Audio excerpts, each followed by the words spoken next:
Hi అండి. అందరికీ నమస్కారం. ఈరోజు కథ ఇష్టం లేని భార్య. ఇక కథలోకి వెళితే బెంగుళూరు నగరంలో ఎప్పుడు రద్దీగా ఉండే వాతావరణం. ఆ రద్దీకి ఏమాత్రం తీసిపోని విధంగా ఉంటుంది రామ్ జీవితం. 28 ఏళ్ల రామ్ ఒక సాఫ్ట్వేర్ కంపెనీలో సీనియర్ ఆర్కిటెక్ట్. తనకంటూ ఒక ప్రపంచం, తనకంటూ కొన్ని నియమాలు ఉన్న యువకుడు. తన స్వేచ్ఛను, తనకంటూ ఉండే ఏకాంతాన్ని ఎంతో ప్రేమిస్తాడు. పెళ్ళి అనగానే ఏదో తెలియని భయం, బాధ్యతల పట్ల ఒక రకమైన విరక్తి అతనికి. తన జీవితంలోకి ఈరొకరు రావడం, తనకంటూ ఉన్న సమయాన్ని పంచుకోవడం అతనికి ఏమాత్రం ఇష్టం లేదు. కానీ విధి ఎప్పుడు మనం అనుకున్నట్లు నడవదు కదా. రాజమండ్రిలో ఉంటున్న రామ్ తల్లికి అకస్మాత్తుగా గుండెపోటు వచ్చింది. హుటాహుటిన ఊరు వెళ్ళిన రామ్ ఆసుపత్రిలో ప్రాణాపాయ స్థితిలో ఉన్న తల్లిని చూసి చలించిపోయాడు. ఐసీయూలో స్పృహలోకి వచ్చిన ఆమె రామ్ చెయ్యి పట్టుకొని అడిగిన ఒకే ఒక కోరిక, నా కళ్ళు మూసేలోపు నీ పెళ్లి చూడాల్రా. తల్లి కన్నీళ్లు, తండ్రి నిస్సహాయత ముందు రామ్ స్వేచ్ఛ ఓడిపోయింది. సరే అని తల ఊపాడు. కానీ అతని మనసులో ఏమాత్రం ఇష్టం లేదు. ఆ క్షణంలో తను తీసుకున్న నిర్ణయం మరో అమాయకపు అమ్మాయి జీవితంతో ఆడుకోబోతుందని అతనికి తెలియదు. మరోవైపు విజయవాడలో అంజలి మధ్యతరగతి కుటుంబంలో పుట్టి పెరిగిన అందమైన, సాంప్రదాయబద్ధమైన అమ్మాయి. తల్లిదండ్రుల మాటే వేదంగా భావించే మనస్తత్వం. తన భవిష్యత్తు భర్త గురించి ఎన్నో అందమైన ఊహలు, కలలు కన్నది. పెళ్లి చూపులు జరిగాయి. రామ్ అంజలిని కనీసం తల ఎత్తి కూడా చూడలేదు. మా అబ్బాయికి కొంచెం సిగ్గు ఎక్కువ అని రామ్ తండ్రి కవర్ చేశాడు. అంజలి ఆ మాటలు నమ్మి తన భర్త చాలా మంచివాడని మురిసిపోయింది. అలా రామ్ అయిష్టత మధ్య, అంజలి ఆశల మధ్య వారి పెళ్లికి ముహూర్తం ఖరారయింది. పెళ్లి పందిరి బంధువుల కోలాహలంతో, సన్నాయి మేళాల శబ్దాలతో మారుమోగుతుంది. అంతా ఆనందంగా ఉన్నారు, ఒక్క రామ్ తప్ప. పట్టు వస్త్రాలలో ముస్తాబైన అంజలి దేవతల మెరిసిపోతుంది. ఆమె కళ్ళల్లో కొత్త జీవితంపై ఆశలు, భర్తతో పంచుకోబోయే ప్రేమ గురించిన తీపి ఊహలు ఉన్నాయి. పీటల మీద కూర్చున్న రామ్ మొహంలో మాత్రం రాయి లాంటి భావశూన్యత. పురోహితుడు మంత్రాలు చదువుతున్నాడు. బంధువులు అక్షంతలు వేస్తున్నారు. జీలకర్ర బెల్లం పెట్టే సమయం వచ్చింది. అంజలి చేతులు కొద్దిగా వణుకుతున్నాయి. ఆమె గుండె వేగంగా కొట్టుకుంటుంది. రామ్ కళ్ళల్లోకి చూడాలని ఆమె ప్రయత్నించింది. కానీ రామ్ ఆమె వైపు చూడకుండానే యాంత్రికంగా జీలకర్ర బెల్లం ఆమె తలపై పెట్టాడు. ఆ స్పర్శలో ప్రేమ లేదు, ఒక బాధ్యత మాత్రమే ఉంది. అంజలికి ఏదో తెలియని వెలితి అనిపించింది. కానీ పెళ్లి టెన్షన్ వల్ల అలా ఉన్నారేమో అని తన మనసుకు సర్ది చెప్పుకుంది. మాంగళ్య ధారణ జరిగింది. 3 ముళ్ళు పడ్డాయి.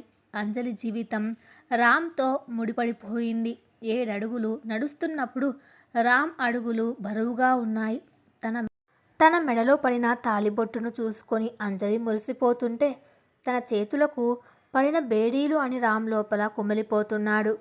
పెళ్లి తంతు ముగిసింది. అత్తవారింట్లో అడుగు పెట్టడానికి అంజలి తన పుట్టింటిని వదిలి కన్నీటితో వీడుకోలు తీసుకుంది. రామ్ మాత్రం ఎప్పుడెప్పుడు ఈ ప్రహసనం ముగుస్తుందా అన్నట్లు ఉన్నాడు. పెళ్లి తంతు ముగిసి ఆ రోజు రాత్రికి అంజలిని అందంగా అలంకరించి పూల్పు పాన్పు ఉన్న గదిలోకి పంపించారు. గదంతా రకరకాల పూల సువాసనలతో నిండి ఉంది. పాల గ్లాసు చేతిలో పట్టుకొని అంజలి మంచం అంచున కూర్చొని ఉంది. ఆమె గుండె దడదడలాడుతోంది. తన భర్త రాగానే ఎలా పలకరించాలి, తన గురించి ఏమని చెప్పాలి అని మనసులో రిహార్సల్స్ చేసుకుంటుంది. తలుపు తీసుకుని రామ్ లోపలికి వచ్చాడు. అతని మొహంలో ఏమాత్రం ఆనందం లేదు. గదిలోకి రాగానే తలుపు గడియ వేసి తన కోట్ తీసి కుర్చీలో విసిరికొట్టాడు. అంజలి భయపడుతూ లేచి నిలబడి పాల గ్లాసు అతనికి అందించబోయింది.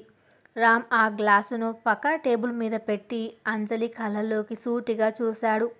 అతని చూపులో కరకుదనం ఉంది. అంజలి, కూర్చో అన్నాడు గంభీరంగా. అంజలి నెమ్మదిగా కూర్చుంది. ఆమెకు అర్థం కావడం లేదు. నేను సూటిగా మాట్లాడతాను, వంకర టింకరగా చెప్పడం నాకు చేత కాదు. రామ్ గొంతులో పదును ఉంది. నాకు ఈ పెళ్ళి ఇష్టం లేదు. నాకు పెళ్లి చేసుకోవాలనే ఉద్దేశమే లేదు. మా అమ్మకి హార్ట్ అటాక్ రావడం, తను ఎమోషనల్ బ్లాక్మెయిల్ చేయడం వల్లే నేను ఈ పెళ్లికి ఒప్పుకున్నాను. నేను నిన్ను నా భార్యగా ఎప్పటికీ అంగీకరించలేను. నా నుండి నువ్వు ఎలాంటి ప్రేమను, భార్యాభర్తల బంధాన్ని ఆశించవద్దు. ఆ మాటలు వినగానే అంజలి గుండె ఆగిపోయినంత పనైంది. చేతిలో ఉన్న గాజుల సవ్వడి ఆగిపోయింది. కళ్ళల్లో నీళ్లు సుడులు తిరుగుతున్నాయి. తను కన్న కలలన్నీ ఒక్కసారిగా పేక మేడలా కూలిపోయాయి. అదేంటండి, నాలో ఏమైనా లోపం ఉందా? నేను మీకు నచ్చలేదా? గద్గద స్వరంతో అడిగింది అంజలి, తన కన్నీళ్లను ఆపుకుంటూ. నీలో లోపం లేదు అంజలి. నాకే ఈ బంధాలు, బాధ్యతలు నచ్చవు. నేను ఎవ్వరికీ జవాబుదారీగా ఉండలేను. ఈ పెళ్లి కేవలం మా తల్లిదండ్రుల కోసం జరిగిన ఒక నాటకం.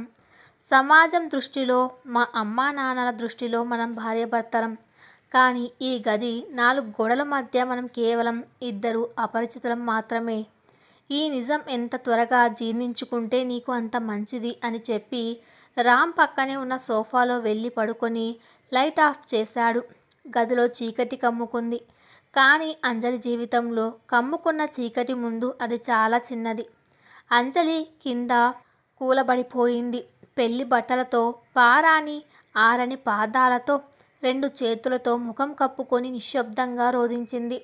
తన తల్లిదండ్రులను వదిలి ఎవరినైతే నమ్ముకొని వచ్చిందో అతనే తనను కాదన్నాడు. తను ఇప్పుడు ఎవరికి చెప్పుకోగలదు? నా తప్పు ఏముంది దేవుడా, నాకెందుకు ఈ శిక్ష అని మనసులోనే కుమిలిపోయింది. ఆ రాత్రంతా కన్నీళ్లతో గడిచిపోయింది. ఆ పూలపాన్పు ఆమెకు ముళ్ళాశయలా అనిపించింది. తెల్లవారింది. సూర్యకిరణాలు గదిలోకి ప్రవేశిస్తున్నాయి. సోఫాలో పడుకున్న రామ్ నెమ్మదిగా కళ్ళు తెరిచి చూశాడు. మంచం మీద అంజలి లేదు. గది అప్పటికే శుభ్రంగా సర్ది ఉంది. రాత్రి తను చేసిన గాయానికి అంజలి అలిగి పుట్టింటికి వెళ్ళిపోయిందేమో అన్న భయం ఒక్క క్షణం రామ్ మనసులో మెదిలింది. వెంటనే లేచి బయటకు వచ్చాడు. కింద హాల్లో పూజగది దగ్గర అంజలి పట్టు చీర కట్టుకొని తల స్నానం చేసి దేవుడికి హారతి ఇస్తోంది. అప్పుడే పూసిన మల్లె పువ్వులా ఎంతో ప్రశాంతంగా కనిపిస్తుంది ఆమె ముఖం. రాత్రి అంత ఏడ్చిన కన్నీటి ఆనవాళ్లు ఎక్కడ కనిపించకుండా ఎంతో జాగ్రత్తగా తన బాధను గుండెల్లోనే దాచుకుంది. రామ్ తల్లిదండ్రులు అంజలిని చూసి ఎంతో మురిసిపోతున్నారు. మా కోడలు మహాలక్ష్మిలా ఉందిరా అని తల్లి రామ్తో అంది. అంజలి రామ్ వైపు చూసి పెదవులపై ఒక చిరునవ్వు తెచ్చిపెట్టుకొని కాఫీ తీసుకురానా అండి అని అడిగింది. రామ్ ఆశ్చర్యపోయాడు. రాత్రి తాను అంత కఠినంగా మాట్లాడినా, తనను వద్దని తిరస్కరించినా ఆమెలో ఎలాంటి కోపం లేదు, అహంకారం లేదు. తన తల్లిదండ్రుల ముందు ఏది జరగనట్లుగా ఎంత చక్కగా నటిస్తుందో. తన పరువును కాపాడినందుకు రామ్కు అంజలి పట్ల లోపల ఒక చిన్న గౌరవం ఏర్పడింది. కానీ తన అహంకారం, తాను గీసుకున్న గీత ఆ గౌరవాన్ని బయట పెట్టనివ్వలేదు. వద్దు, నేను బయటకు వెళ్తున్నాను అని ముభావంగా చెప్పి అక్కడి నుండి వెళ్ళిపోయాడు. అంజలి మనసు మళ్ళీ గాయపడింది. కానీ ఒక భార్యగా తన బాధ్యతలను మర్చిపోకూడదని ఆమె నిర్ణయించుకుంది. రామ్ తనను ప్రేమించకపోయినా ఈ ఇంటి కోడలిగా తన బాధ్యతలను తాను 100% నెరవేర్చాలని నిర్ణయించుకుంది. అత్తామామలను కంటికి రెప్పలా చూసుకోవడం మొదలుపెట్టింది. ఇంటి పనులన్నీ దగ్గరుండి చూసుకునేది. ఇంట్లో ఆమె అడుగుపెట్టిన కొద్ది రోజుల్లోనే ఆ ఇల్లు ఒక దేవాలయంలా మారిపోయింది. అందరితో నవ్వుతూ మాట్లాడే అంజలి కళ్ళల్లో దాగున్న విషాదం మాత్రం రామ్కి తప్ప ఎవ్వరికీ తెలియదు. పెళ్ళయి 10 రోజులు గడిచింది. బెంగుళూరు వెళ్ళడానికి సమయం ఆసన్నమైంది. రామ్ అమ్మానాన్నలకు వీడ్కోలు చెబుతూ అంజలి కన్నీళ్లు పెట్టుకుంది. రామ్కు కొంచెం కోపం ఎక్కువమ్మా, వాడిని నువ్వే ఓపికగా భరించాలి అని రామ్ తల్లి అంజలి చేతిలో రామ్ చెయ్యి పెడుతూ అంది. అంజలి నవ్వుతూ తల ఊపింది. కానీ వాళ్ళిద్దరి మధ్య ఎలాంటి బంధం లేదన్న నిజం గొంతులో ముళ్ళులా గుచ్చుకుంటుంది. బెంగళూరులోని రామ్ ఫ్లాట్కు చేరుకున్నారు. అది చాలా విశాలమైన, విలాసవంతమైన ఫ్లాట్. కానీ అందులో ఒక ఇల్లుకి ఉండాల్సిన ప్రాణం లేదు. ఇది నా ఇల్లు అంజలి. ఈ ఇంట్లో నాకంటూ కొన్ని నియమాలు ఉంటాయి. నీకు గెస్ట్ రూమ్ ఇచ్చాను. నీ వస్తువులు అక్కడ పెట్టుకో. నా పనుల్లో నువ్వు జోక్యం చేసుకోవద్దు. నీ పనుల్లో నేను రాను అని చెప్పి తన గదిలోకి వెళ్ళి తలుపు వేసుకున్నాడు రామ్. అంజలి నిట్టూర్చింది. తన వస్తువులను గెస్ట్ రూమ్లో సర్దుకుంది. ఆ రోజు నుండి వారి మధ్య ఒక నిశ్శబ్ద యుద్ధం మొదలైంది. రామ్ ఉదయం త్వరగా ఆఫీస్కి వెళ్ళిపోయేవాడు.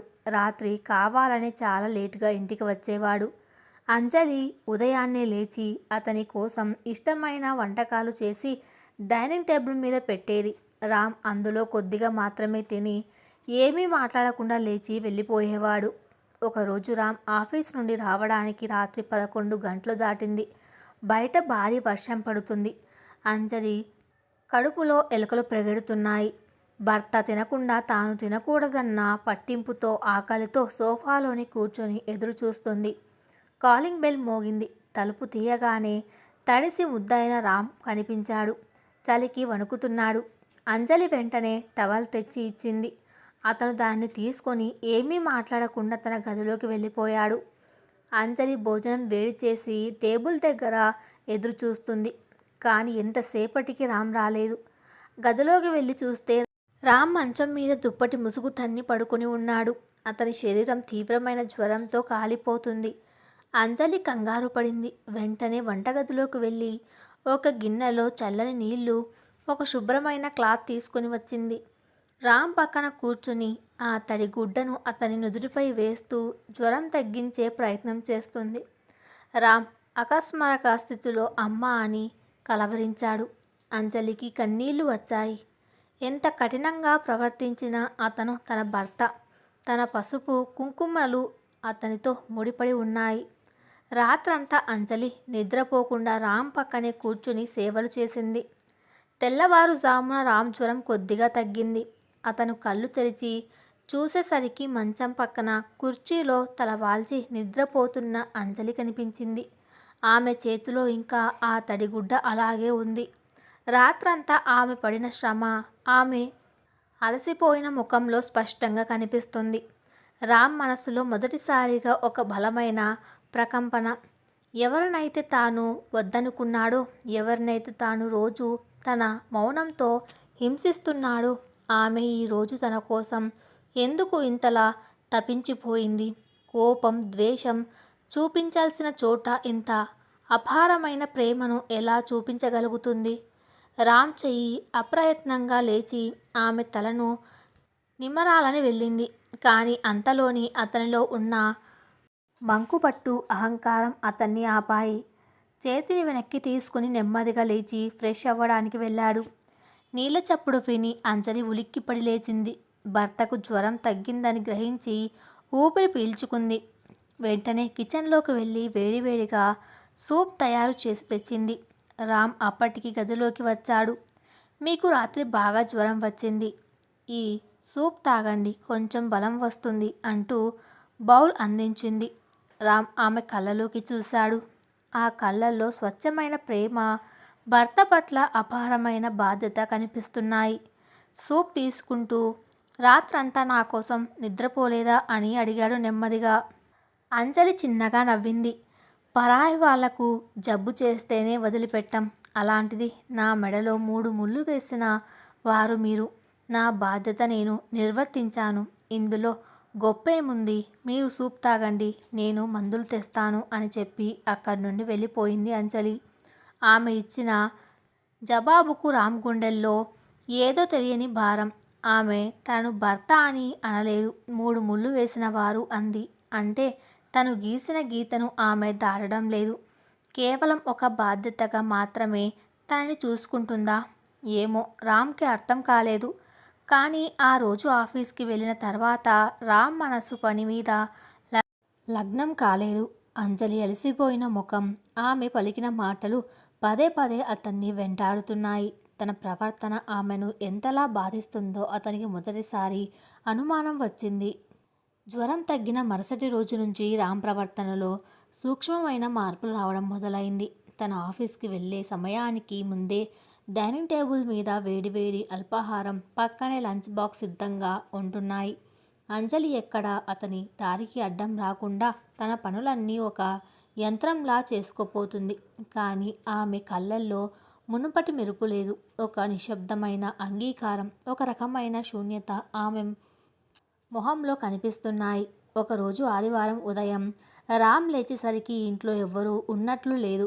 హాల్లోకి వచ్చి చూశాడు. పూజ గదిలో దీపం వెలుగుతుంది. అంజలి దేవుడి ముందు కళ్ళు మూసుకొని ప్రార్థిస్తుంది. ఆమె ప్రార్థనలో ఎలాంటి కోరిక లేదు. కేవలం ఒక మూగ వేదన మాత్రమే ఉంది. రామ్ అడుగుల చప్పుడు వినకుండా ఆమె దేవుడితో తన మనసులోని మాటలు చెబుతుంది. కృష్ణ పరమాత్మ, నా రాతను నువ్వు ఇలా రాశావు. నాకెలాంటి ఫిర్యాదు లేదు తండ్రి. ఆయనకు నాపై ప్రేమ లేకపోవచ్చు, కానీ ఆయన ఆరోగ్యంగా సంతోషంగా ఉండేలా చూడు. ఆయన మనసులో ఉన్న ఏవో అకారమైన భయాలను తొలగించు. ఈ ఇంటి కోడలిగా నా బాధ్యతలు నిర్వర్తించడానికి నాకు తగిన శక్తిని ఇవ్వు స్వామి అని 2 చేతులు జోడించి దండం పెట్టుకుంది. ఆ మాటలు విన్న రామ్ గుండెల్లో ఏదో తెలియని అలజడి. తనను ఇంతలా బాధపెట్టిన నా సంతోషం కోసం దేవుడిని ప్రార్థిస్తుందా? అసలు ఈ అమ్మాయి ఏ మట్టితో తయారైంది అని మనస్సులోనే అనుకున్నాడు. ఒక మనిషి ఇంత నిస్వార్థంగా ఎలా ఉండగలదో అతనికి అర్థం కాలేదు. తన చుట్టూ ఉన్న ప్రపంచంలో ప్రతి బంధానికి ఒక స్వార్థం ఉంటుంది. కానీ అంజలి ప్రేమలో ఎలాంటి షరతులు లేవు. అది రామ్ను లోపల ఉక్కిరి బిక్కిరి చేయడం మొదలుపెట్టింది. పెళ్ళైన మొదటి శ్రావణ మాసం రానే వచ్చింది. వరలక్ష్మి వ్రతం కోసం రామ్ తల్లిదండ్రులు తోడుగా అంజలి అమ్మానాన్నలు రాజమండ్రి నుండి బెంగుళూరు వచ్చారు. వారు రావడం రామ్కు ఏమాత్రం ఇష్టం లేదు. ఎందుకంటే వాళ్ళ ముందు తాము అన్యోన్యమైన భార్యాభర్తల్లా నటించాలి. ఆ ఇష్టం లేని నటన అతనికి ఒక శిక్షలా అనిపించింది. వాళ్ళు ఇంటికి రాగానే అంజలి ముఖంలో ఎక్కడ లేని ఆనందం కనిపించింది. తన పుట్టింటి వారిని, అత్తామామలను చూసి ఆమె కళ్ళు ఆనందంతో మెరిశాయి. రామ్ కూడా బలవంతంగా ముఖం మీద చిరునవ్వు పులుముకున్నాడు. రాత్రి అయింది. గెస్ట్ రూమ్లో పెద్దవాళ్ళు పడుకున్నారు. ఇప్పుడు రామ్, అంజలి ఒకే గదిలో పడుకోవాల్సిన పరిస్థితి. గదిలోకి వచ్చిన అంజలి తన పక్క బట్టలు తీసుకొని కింద నేల మీద పడుకోవడానికి సిద్ధమైంది. అంజలి, రామ్ నెమ్మదిగా పిలిచాడు. కింద పడుకుంటే వాళ్ళకి అనుమానం వస్తుంది. మంచం మీదే పడుకో. మధ్యలో ఈ దిండ్లు అడ్డుగా పెడతాను అన్నాడు మొహమాటంగా. అంజలి మారు మాట్లాడకుండా మంచం ఒక అంచున ఒదిగి పడుకుంది. వారిద్దరి మధ్య కొన్ని దిండ్లు అడ్డుగా ఉన్నాయి. కానీ ఆ దిండ్ల కంటే పెద్దదైన అహంకారపు గోడ వారి మధ్య ఉందని ఇద్దరికీ తెలుసు. రాత్రంతా రామ్కు నిద్ర పట్టలేదు. పక్కనే పడుకున్న అంజలి ఉనికి అతన్ని ప్రశాంతంగా ఉండనివ్వడం లేదు. ఆమె శ్వాస తీసుకునే శబ్దం, ఆమె చేతి గాజుల సన్నని సవ్వడి గదిలో ప్రతిధ్వనిస్తున్నాయి. మరుసటి రోజు ఉదయం వరలక్ష్మి వ్రతం హడావిడి. ఇల్లంతా బంధువులతో కలకలలాడుతోంది. అంజలి పట్టుచీర కట్టుకొని నిండుగా నగలు ధరించి దేవతల అలంకరించుకుంది. వంటగదిలో అందరికీ కావాల్సిన పనులన్నీ చకచకా చేస్తుంది. రామ్ సోఫాలో కూర్చొని ల్యాప్టాప్లో పని చేసుకుంటున్నట్లు నటిస్తున్నా అతని కళ్ళు మాత్రం అంజలి వైపే ఉన్నాయి. అకస్మాత్తుగా వంటగదిలో నుండి అబ్బా అన్న చిన్న అరుపు వినిపించింది. రామ్ ఆలోచించకుండా వెంటనే ల్యాప్టాప్ పక్కన పడేసి వంటగదిలోకి పరుగు తీశాడు. అక్కడ అంజలి వేడి నూనె పడి చెయ్యి కాల్చుకొని నిలబడి ఉంది. రామ్ వెళ్ళి వెంటనే ఆమె చేతిని పట్టుకొని సింక్ దగ్గరకు లాక్కెళ్ళి చల్లటి నీళ్ళ కింద పెట్టాడు. ఏం చేస్తున్నావు అంజలి?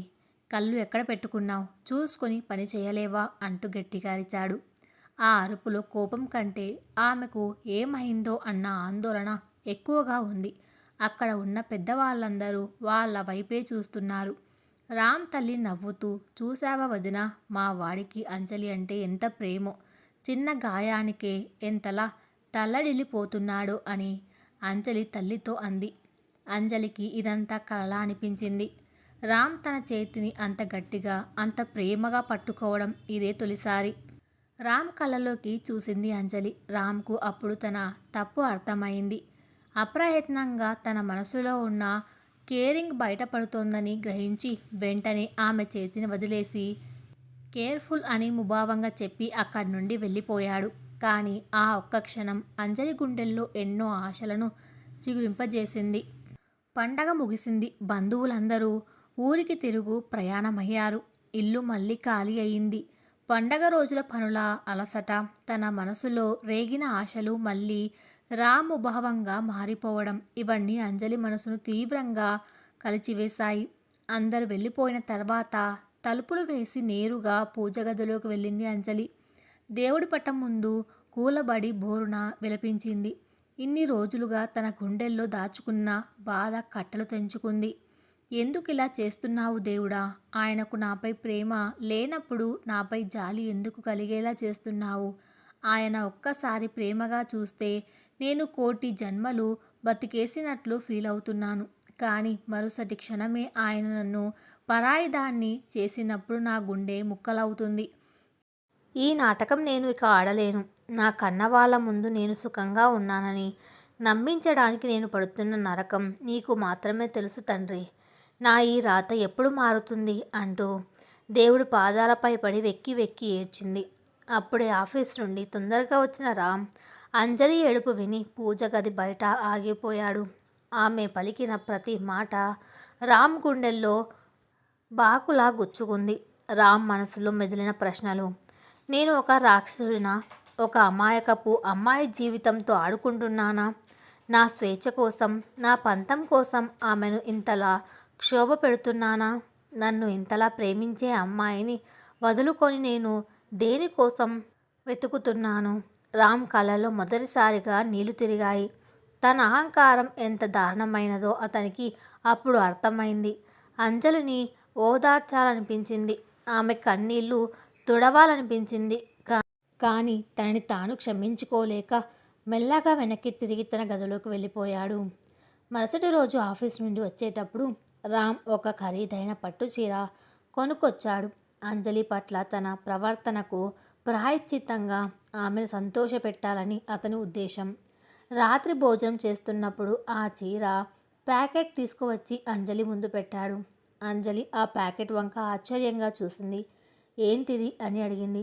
నీకోసం చీర తెచ్చాను. పండగ రోజు నువ్వు చాలా కష్టపడ్డావు. అమ్మా నాన్నల ముందు అంత చక్కగా మేనేజ్ చేశావు. దానికి థ్యాంక్స్ చెబుతూ ఇది నా వైపు నుండి ఒక చిన్న గిఫ్ట్ అన్నాడు రామ్ కొద్దిగా తడబడుతూ. అంజలి ముఖంలో ఎలాంటి ఆనందం లేదు. పైగా ఆమె కళ్ళల్లో ఒక రకమైన బాధ, ఆత్మాభిమానం కనిపించాయి. ఆమె నెమ్మదిగా ఆ ప్యాకెట్ తీసుకొని రామ్ వైపు నెట్టింది. నాకు ఈ చీర అవసరం లేదండి అంది స్థిరమైన గొంతుతో. రామ్ ఆశ్చర్యపోయాడు. ఎందుకు? నచ్చలేదా? వేరేది మారుద్దామా? చీర గురించి కాదు, మీరు ఇది నాకు ఎందుకు ఇస్తున్నారో అది నాకు నచ్చలేదు. అమ్మా నాన్నల ముందు నటించడం నా బాధ్యత. నా భర్త పరువు కాపాడడం నా ధర్మం. నా ధర్మాన్ని నేను నిర్వర్తించినందుకు మీరు నాకు కూలీ ఇస్తున్నారా? లేక నేను పడుతున్న బాధను ఈ పట్టు చీరతో కప్పేయాలని చూస్తున్నారా? అంజలి మాటలు మృదువుగానే ఉన్న వాటిలో ఉన్న పదును రామ్ గుండెను చీల్చేసింది. అంజలి, నేను ఆ ఉద్దేశంతో రామ్ ఏదో చెప్పబోయాడు. మీ ఉద్దేశం ఏదైనా నాకు ప్రేమ లేని బహుమతులు అవసరం లేదు. నా మెడలో ఉన్న ఈ తాళిబొట్టు ఒక్కటి చాలు. నా బతుకు ఉన్నంతకాలం ఈ ఇంటికి నా సేవలు అందించడానికి. దయచేసి నన్ను ఇలా కొనే ప్రయత్నం చేయకండి అని చెప్పి అంజలి ప్లేట్ తీసుకొని వంటగదిలోకి వెళ్ళిపోయింది. రామ్ అలాగే శిలలా నిలబడిపోయాడు. అంజలి ఎంత గొప్పదో, తన మనసు ఎంత చిన్నదో అతనికి అర్థమైంది. ఒక ఆడపిల్ల ఆత్మగౌరవం ముందు తన డబ్బు, తన అహంకారం ఎంత తుచ్చమైనవో అతనికి తెలిసొచ్చింది. తన మనసులో అంజలి పట్ల ఉన్న గౌరవం ఇప్పుడు రెట్టింపు అయింది. కానీ ఆమె మనసును ఎలా గెలుచుకోవాలో అతనికి దారి కనిపించడం లేదు. కాలం తన పని తాను చేసుకోపోతుంది. రామ్ అంజలి మధ్య దూరం అలాగే ఉన్న రామ్ ప్రవర్తనలో కరుగుదనం తగ్గింది. అంజలితో మర్యాదగా మాట్లాడడం మొదలుపెట్టాడు. కానీ వారి జీవితాల్లో విధి మరో నాటకానికి తెరతీసింది.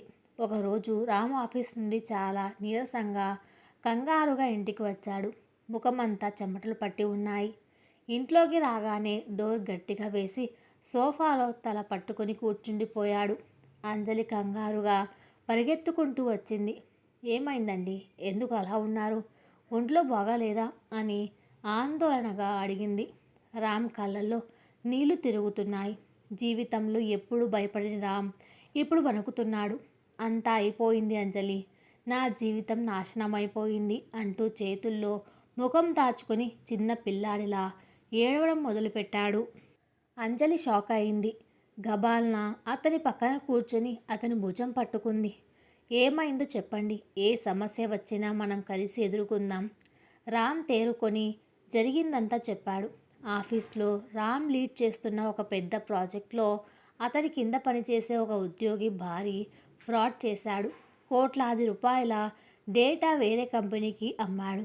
కానీ ఆ ఫ్రాడ్ మొత్తం రామ్ అకౌంట్ నుండి జరిగినట్లు ఆధారాలు సృష్టించాడు.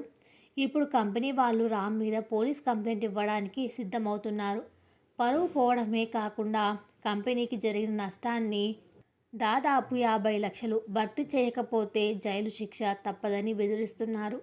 నేను ఏ తప్పు చేయలేదు అంజలి. కానీ ఆధారాలన్నీ నాకే వ్యతిరేకంగా ఉన్నాయి. నాకు ఏం చేయాలో పాలు పోవడం లేదు. నా కెరియర్, నా పరువు అన్నీ మట్టిలో కలిసిపోయాయి అని కుమిలిపోయాడు రామ్. అంజలి ఒక్క క్షణం కళ్ళు మూసుకొని తన ఇష్టదైవాన్ని తలుచుకుంది. ఆపదలో ఉన్నప్పుడు భర్తకు కొండంత అండగా నిలబడాల్సిన సమయం ఇదే అని ఆమెకు అర్థమైంది. మీరు భయపడకండి. నిజాయితీగా ఉన్న వాళ్ళను దేవుడు ఎప్పటికీ వదిలిపెట్టడు అని ధైర్యం చెప్పి తన గదిలోకి వెళ్ళింది. కొద్ది నిమిషాల తర్వాత ఆమె బయటకు వచ్చేసరికి ఆమె చేతిలో ఒక పెద్ద వెల్వెట్ బాక్స్ ఉంది. అది నేరుగా రామ్ చేతిలో పెట్టింది అంజలి. ఏంటిది? అడిగాడు రామ్. ఇది మా అమ్మా నాన్నలు నాకు పెళ్లిలో పెట్టిన నగలు మరియు నాకంటూ దాచుకున్న కొంత డబ్బు. ఇవి అమ్మితే కనీసం 30 లక్షలు వస్తాయి. మీ సేవింగ్స్ కూడా కలిపితే ఆ నష్టాన్ని భర్తీ చేయవచ్చు అని చాలా ప్రశాంతంగా చెప్పింది అంజలి. రామ్ ఒక్కసారిగా ఉలిక్కిపడ్డాడు. పిచ్చిదానా, ఇవి నీ నగలు. నీ భవిష్యత్తు కోసం మీ వాళ్ళు ఇచ్చినవి. నా ప్రాబ్లం కోసం నువ్వు ఇవి ఎందుకు ఇస్తున్నావు? రేపొద్దున నా ఉద్యోగం పోయి మనం రోడ్డున పడితే నీ పరిస్థితి ఏంటి? అన్నాడు ఆవేశంగా. అంజలి పెదవులపై ఒక చిరునవ్వు వెలిసింది. ఆ నవ్వులో గర్వం, భార్యగా ఆమెకున్న బాధ్యత, దేవుడిపై ఆమెకున్న నమ్మకం అన్నీ ఉన్నాయి. నా పసుపు కుంకుమలు పదిలంగా ఉన్నంతకాలం నాకు ఏ నగలు అవసరం లేదండి. ఒక భార్యకు నిజమైన ఆభరణం ఆమె భర్త మనశ్శాంతి మాత్రమే. మీరు జైలుకు వెళితే నేను ఈ నగలు పెట్టుకొని మురిసిపోవాలా? మీరు నాకిచ్చిన స్థానం ఏదైనా నా గుండెల్లో మీరు నా దేవుడు. నా దేవుడికి కష్టం వస్తే నేను ఎలా చూస్తూ ఊరుకుంటాను? ఇవి తీసుకోండి. ఆ దేవుడి దయ వల్ల, మీ నిజాయితీ వల్ల నిజం త్వరలోనే బయటపడుతుంది. మీరు మళ్ళీ సగర్వంగా తలెత్తుకొని నిలబడతారు అని చెప్పి రామ్ చేతిలో ఆ బాక్సును గట్టిగా నొక్కిపెట్టింది. ఆ క్షణంలో రామ్కు అంజలి ఒక సాధారణ ఆడపిల్లలా కనిపించలేదు. తనని రక్షించడానికి వచ్చిన ఒక దేవతలా అనిపించింది. తన అహంకారం, తన పట్టింపులు అన్నీ ఆ ఒక్క క్షణంలో బూడిద అయిపోయాయి. తన భార్య ఎంత గొప్పదో, తను ఎంత అదృష్టవంతుడో అతనికి పూర్తిగా అర్థమైంది. రామ్ లేచి నిలబడి మొదటిసారిగా అంజలిని దగ్గరకు తీసుకుని గట్టిగా హత్తుకున్నాడు. అతని కన్నీళ్లతో ఆమె భుజం తడిసిపోయింది. ఆ కన్నీళ్లు పశ్చాత్తాపానికి, అంజలి ప్రేమకు అతను వేస్తున్న తొలి అడుగు. ఇన్ని రోజుల అంజలి నిశ్శబ్ద పోరాటం, దేవుడిపై ఆమెకున్న నమ్మకం గెలిచింది. రామ్ మనసులో పుట్టిన మంచు పూర్తిగా కరిగిపోయింది. అంజలికి ఒక్క క్షణం ఊపిరి ఆగినంత పనైంది. ఏ భర్త స్పర్శ కోసమైతే ఆమె ఎన్ని రోజులు ఆరాటపడిందో, ఏ ప్రేమ కోసం ఆమె దేవుడి దగ్గర కన్నీళ్లు పెట్టుకుందో, ఆ ప్రేమ ఇప్పుడు కట్టలు తెంచుకొని ఆమెను హత్తుకుంది. నన్ను క్షమించు అంజలి, నన్ను క్షమించు. రామ్ గొంతులో పశ్చాత్తాపం స్పష్టంగా తెలుస్తుంది. నేను ఒక రాక్షసుడిని. నా స్వేచ్ఛ, నా ఏకాంతం అనే పిచ్చి భ్రమలో పడి ఒక దేవత లాంటి నిన్ను ఇంట్లోకి తెచ్చుకుని రాతి విగ్రహంలా మార్చేశాను. నువ్వు నా కోసం ప్రతి క్షణం పరితపిస్తుంటే నేను నా అహంకారంతో నిన్ను హింసించాను. ఈరోజు నా సొంత మనుషులు, నా కంపెనీ నన్ను మోసగాడు అని ముద్ర వేస్తే, ఎవరినైతే నేను దూరం పెట్టానో ఆ భార్య నా కోసం సర్వస్వం వదులుకోవడానికి ముందుకు వచ్చింది. నీ ప్రేమ ముందు నేను చాలా చిన్నవాడిని అయిపోయాను అంజలి. అంజలి కళ్ళల్లో నుండి ఆనంద బాష్పాలు రాలుతున్నాయి. నెమ్మదిగా తన చేతులతో రామ్ వీపు మీద తట్టింది. మీరు ఏడవకండి. భార్యాభర్తల మధ్య క్షమాపణలు, కృతజ్ఞతలు ఉండకూడదండి. మీరు నా వారు. మీ కష్టం నాది. ఈ చిన్నదానికి మీరు ఇంతలా కుంగిపోకూడదు అని అతన్ని నెమ్మదిగా వెనక్కి తీసి తన చీర కొంగుతో అతని కన్నీళ్లు తుడిచింది. ఆమె స్పర్శలో ఉన్న స్వచ్ఛత రామ్కు కొత్త ప్రాణాన్ని ఇచ్చింది. అంజలి చేతిలో ఉన్న నగల బాక్స్ను తీసుకుని తిరిగి ఆమె చేతిలోనే పెట్టి ఆ చేతులను గట్టిగా పట్టుకున్నాడు. నా పరువును నిలబెట్టుకోవడానికి, నా భార్య ఆత్మగౌరవాన్ని, ఆమె భవిష్యత్తును నేను అమ్మలేను అంజలి. ఈ నగలు నీకు మీ అమ్మా నాన్నలు ఇచ్చిన ఆశీర్వాదం. వీటిని నేను తీసుకోను. కానీ నువ్వు నాపై ఉంచిన నమ్మకం, నువ్వు నాకందించిన ఈ ధైర్యం, ఇవి చాలు నేను ఏ యుద్ధమైనా గెలవడానికి. నా నిజాయితీని నిరూపించుకోవడానికి నేను పోరాడతాను. నా కోసం కాదు, నా భార్య నాపై పెట్టుకున్న నమ్మకం కోసం అని దృఢంగా చెప్పాడు రామ్. అంజలి ముఖంలో కోటి సూర్యుల కాంతం వెలిగింది. తన భర్తలో తిరిగి వచ్చిన ఆత్మవిశ్వాసం చూసి ఆమె మనసు ఆ కృష్ణ పరమాత్ముడుకు వేలు మొక్కింది. ఆ రోజు రాత్రి రామ్ నిద్రపోలేదు. తన ల్యాప్టాప్ తెరుచుకొని కంపెనీ పర్సనల్ లాగ్స్, తన అకౌంట్స్ నుండి జరిగిన ట్రాన్సాక్షన్స్ అన్నీ పరిశీలించడం మొదలుపెట్టాడు. ఎక్కడో ఒక తప్పు జరిగి ఉంటుంది. అసలు నేరస్తుడు ఏదో ఒక ఆధారం వదిలిపెట్టే ఉంటాడు అన్నది రామ్ నమ్మకం. రాత్రి 1 గంట దాటింది. అంజలి 2 కప్పుల కాఫీ తీసుకుని రామ్ దగ్గరకు వచ్చింది. ఒక కప్పు రామ్కి ఇచ్చి తను ఇంకో కప్పు తీసుకొని అతని పక్కనే కూర్చుంది. నువ్వు పడుకోలేదా అంజలి? టైం చాలా అయింది అన్నాడు రామ్ కాఫీ తీసుకుంటూ. నాకు నిద్ర రావడం లేదండి. మీరు ఒంటరిగా యుద్ధం చేస్తుంటే నేను ప్రశాంతంగా ఎలా పడుకోగలను? నాకు ఈ కంప్యూటర్లు, కోడింగ్లు తెలియకపోవచ్చు, కానీ మీ పక్కన కూర్చొని మీకు తోడుగా ఉండడం అయితే నాకు తెలుసు కదా అంటూ చిరునవ్వు చిందించింది. రామ్ ఆమె వైపు అపూర్వంగా చూశాడు. ఇదే కదా అసలైన భాగస్వామ్యం. కష్టంలో కన్నీళ్లు తుడిచి పోరాటంలో అండగా నిలబడే ఒక తోడు ఉంటే మనిషి ఎంతటి అసాధ్యాన్నైనా సాధ్యంగా చేయగలడు అని అతనికి అప్పుడు అర్థమైంది. మరుసటి రోజు ఉదయం నుండి రామ్ తన ఇన్వెస్టిగేషన్ వేగవంతం చేశాడు. తన టీంలో ఉన్న ఒక జూనియర్ డెవలపర్ కార్తిక్ మీద అతనికి అనుమానం వచ్చింది. కార్తిక్ గత కొన్ని రోజులుగా ఆఫీస్కి రావడం లేదు. ఫోన్ కూడా స్విచ్ ఆఫ్ వస్తుంది. రామ్ తన నైపుణ్యాన్నంతా ఉపయోగించి కార్తిక్ డిలీట్ చేసిన ఐపీ లాగ్స్ను రికవర్ చేశాడు. డేటా చోరీ జరిగిన సమయంలో కార్తిక్ సిస్టమ్ నుండి రామ్ లాగిన్ క్రెడెన్షియల్స్ ఉపయోగించబడ్డాయని, దానికి సంబంధించిన ప్రాక్సీ సర్వర్స్ వివరాలు రామ్ కనుక్కున్నాడు. ఆ దొంగతనానికి కార్తిక్ విదేశీ అకౌంట్లోకి పెద్ద మొత్తంలో డబ్బు బదిలీ అయినట్లు ఆధారాలు సేకరించాడు. 3 రోజుల నిరంతర శ్రమ. ఈ 3 రోజులు అంజలి రామ్కు ఒక తల్లిలా సేవలు చేసింది. సమయానికి భోజనం పెట్టడం, అతను అలసిపోతే తల నిమరడం, అతనికి ధైర్యం చెప్పడం. ఆమె ప్రేమ రామ్ను ఒక యోధుడిలా మార్చింది. 4వ రోజు ఉదయం కంపెనీ మేనేజ్మెంట్ బోర్డ్ మీటింగ్. రామ్ను సస్పెండ్ చేసి పోలీసులకు అప్పగించడానికి యాజమాన్యం సిద్ధంగా ఉంది. రామ్ ఎంతో కాన్ఫిడెంట్గా మీటింగ్ హాల్లోకి అడుగుపెట్టాడు. తన చేతిలో ఉన్న పెన్ డ్రైవ్ను ప్రొజెక్టర్కు కనెక్ట్ చేసి తాను సేకరించిన ఆధారాలన్నీ బోర్డ్ మెంబర్స్ ముందు ప్రదర్శించాడు. లాగ్ ఫైల్స్, ఐపీ అడ్రస్లు, బ్యాంక్ అకౌంట్ ట్రాన్సాక్షన్స్ అన్నీ పూసగుచ్చినట్లు వివరించాడు. తన పాస్వర్డ్ను కార్తిక్ ఎలా హ్యాక్ చేశాడో ప్రాక్టికల్గా చూపించాడు. రామ్ సమర్పించిన ఆధారాలను చూసి సైబర్ సెక్యూరిటీ టీం కూడా ఆశ్చర్యపోయింది. నిజం పగటిపూట సూర్యుడిలా స్పష్టంగా కనబడుతుంది. కంపెనీ సీఈఓ రామ్ దగ్గరకు వచ్చి అతని భుజం తట్టాడు. క్షమించు రామ్, నీ 10 ఏళ్ల నిజాయితీని మేము అనుమానించాం. నువ్వు కష్టపడి అసలు నిందితుడిని పట్టుకోలేకపోతే మేము ఒక అద్భుతమైన ఉద్యోగిని కోల్పోయేవాళ్ళం. నీ మీద ఉన్న సస్పెన్షన్ ఎత్తేస్తున్నాం మరియు నిన్ను డైరెక్టర్ ఆఫ్ టెక్నాలజీగా ప్రమోట్ చేస్తున్నాం. అందరూ చప్పట్లు కొట్టారు. కానీ రామ్ మనసులో అంజలి మాత్రమే ఉంది.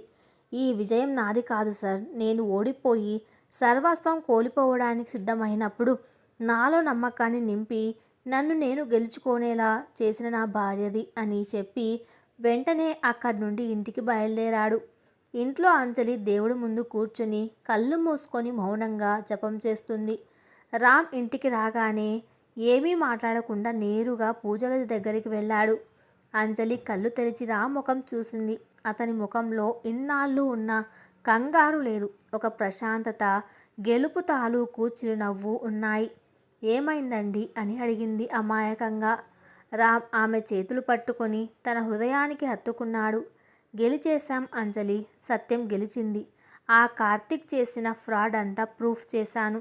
నా ఉద్యోగం, నా పరువు అన్నీ తిరిగొచ్చాయి అని ఆనందంగా చెప్పాడు.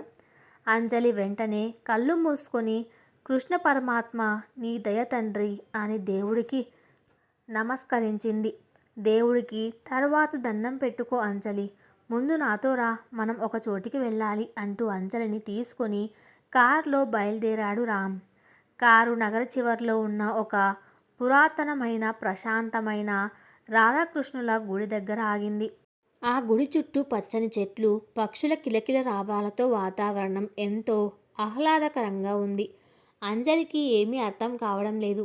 రామ్ కారు డిక్కీల నుండి ఒక పూలదండ, ఒక పసుపు తాడు మరియు ఒక కుంకుమ భరిణె తీసుకున్నాడు. ఇద్దరు గుడిలోకి వెళ్ళారు. అప్పటికే సాయంత్రం అవుతుండడంతో గుడిలో పెద్దగా ఎవ్వరూ లేరు. రాధాకృష్ణుల విగ్రహాల ముందు నిలబడ్డారు. పంతులు గారు హారతి ఇచ్చి తీర్థం ఇచ్చారు. రామ్ నెమ్మదిగా అంజలి వైపు తిరిగాడు. ఆమె కళ్ళలోకి సూటిగా చూస్తూ మాట్లాడడం మొదలుపెట్టాడు. అంజలి, ఆ రోజు పెళ్ళి పందిరిలో నేను నీ మెడలో తాళి కట్టాను, కానీ నా మనసులో నిన్ను భార్యగా ఒప్పుకోలేదు.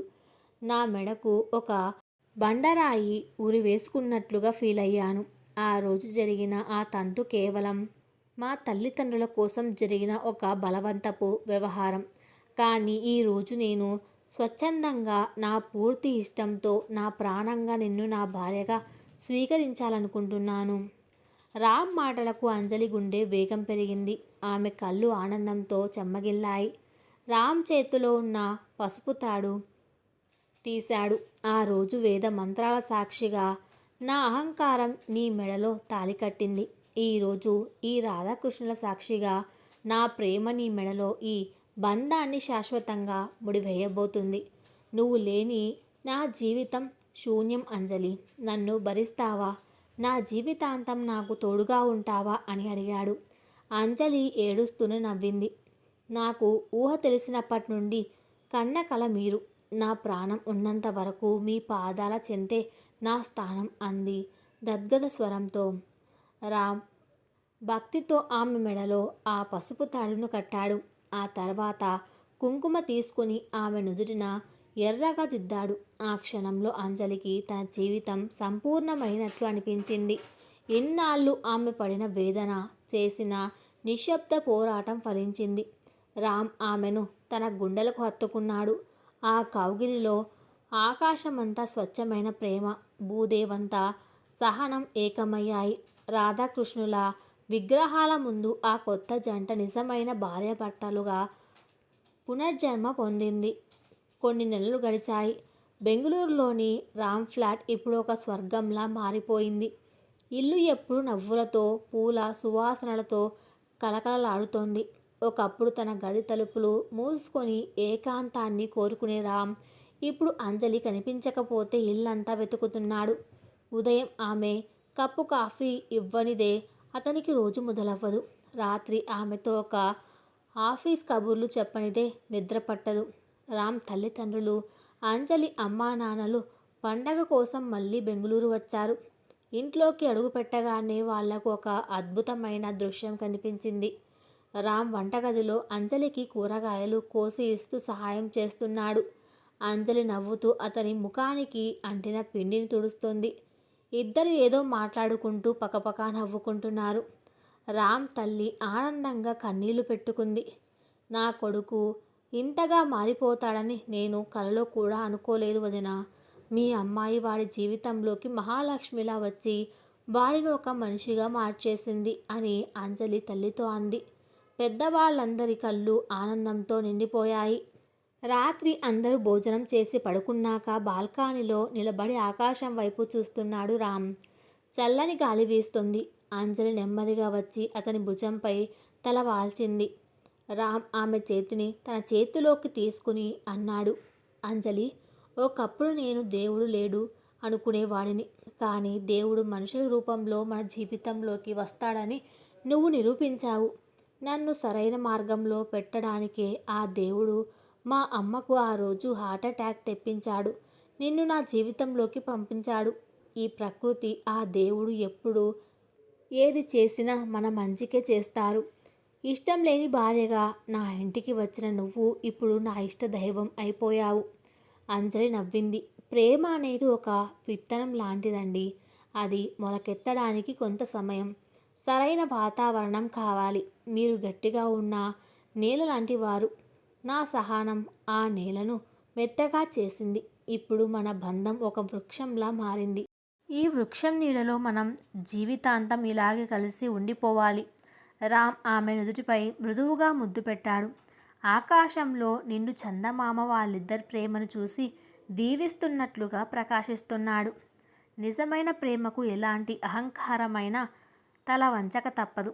బంధాల పట్ల విరక్తి ఉన్నవాడిన సైతం నిస్వార్థమైన ప్రేమ ఒక గొప్ప మనిషిగా తీర్చిదిద్దగలదు.